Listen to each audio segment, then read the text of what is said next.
Testimony Treasures, Volume 1, Chapter 7, Wives of Ministers. I saw the wives of the ministers.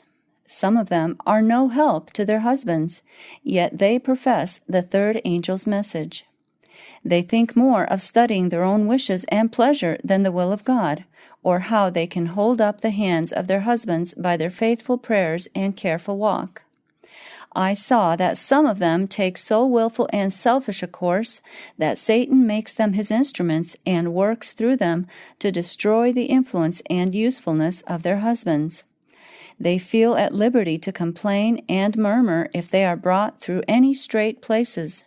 They forget the sufferings of the ancient Christians for the truth's sake and think that they must have their wishes and way and follow their own will. They forget the sufferings of Jesus, their Master. They forget the man of sorrows who was acquainted with grief, he who had not where to lay his head. They do not care to remember that holy brow pierced with a crown of thorns. They forget him who, bearing his own cross to Calvary, fainted beneath its burden. Not merely the burden of the wooden cross, but the heavy burden of the sins of the world was upon him. They forget the cruel nails driven through his tender hands and feet, and his expiring, agonizing cries, my God, why hast thou forsaken me?" After all this suffering endured for them, they feel a strong unwillingness to suffer for Christ's sake. These persons, I saw, are deceiving themselves. They have no part nor lot in the matter. They have hold of the truth, but the truth has not hold of them. When the truth, the solemn, important truth, gets hold of them, self will die. Then the language will not be, I will go there, I will not stay here, but the earnest inquiry will be, where does God want me to be? Where can I best glorify Him, and where can our united labors do the most good? Their will should be swallowed up in the will of God. The willfulness and lack of consecration that some of the ministers' wives manifest will stand in the way of sinners. The blood of souls will be upon their garments. Some of the ministers have borne a strong testimony in regard to the duty and the wrongs of the church, but it has not had its designed effect, for their own companions needed all the straight testimony that had been borne, and the reproof came back upon themselves with great weight. They let their companions affect them and drag them down, prejudicing their minds, and their usefulness and influence are lost. They feel desponding and disheartened, and realize not the true source of the injury. It is close at home. Wives as co-workers. These sisters are closely connected with the work of God if He has called their husbands to preach the present truth. These servants, if truly called of God, will feel the importance of the truth. They are standing between the living and the dead, and must watch for souls as they that must give an account. Solemn is their calling, and their companions can be a great blessing or a great curse to them.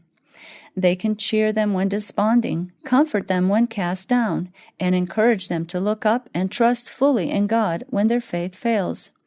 Or they can take an opposite course, look upon the dark side, think they have a hard time, exercise no faith in God, talk their trials and unbelief to their companions, indulge a complaining, murmuring spirit, and be a dead weight and even a curse to them.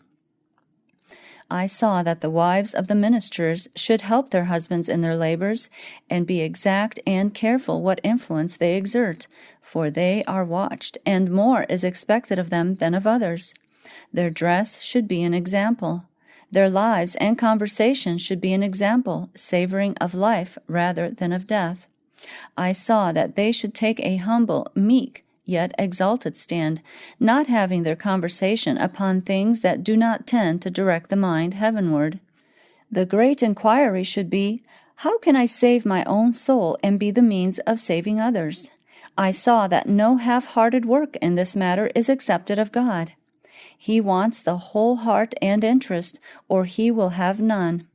Their influence tells decidedly, unmistakably, in favor of the truth or against it. They gather with Jesus or scatter abroad.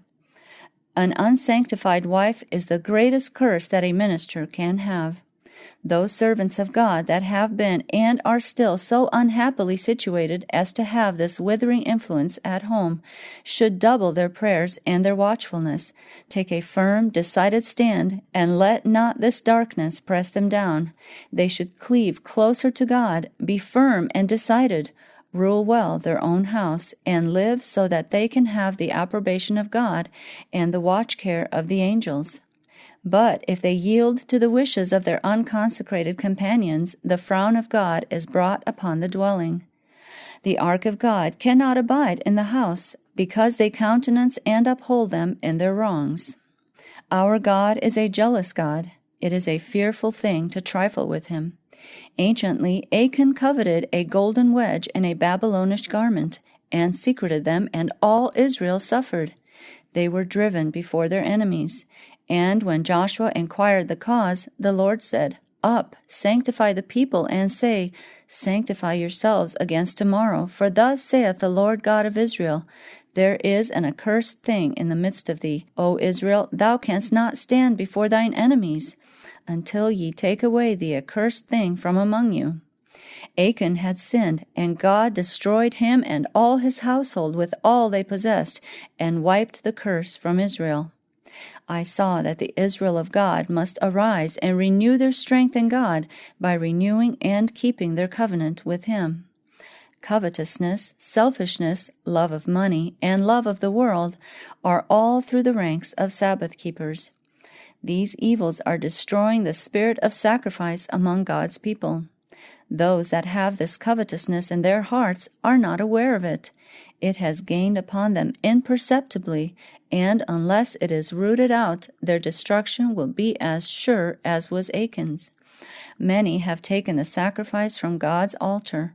They love the world, love its gain and increase, and unless there is an entire change in them, they will perish with the world.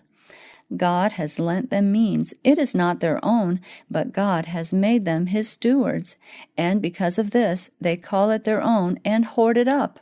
But oh, how quick when the prospering hand of God is removed from them, it is all snatched away in a moment.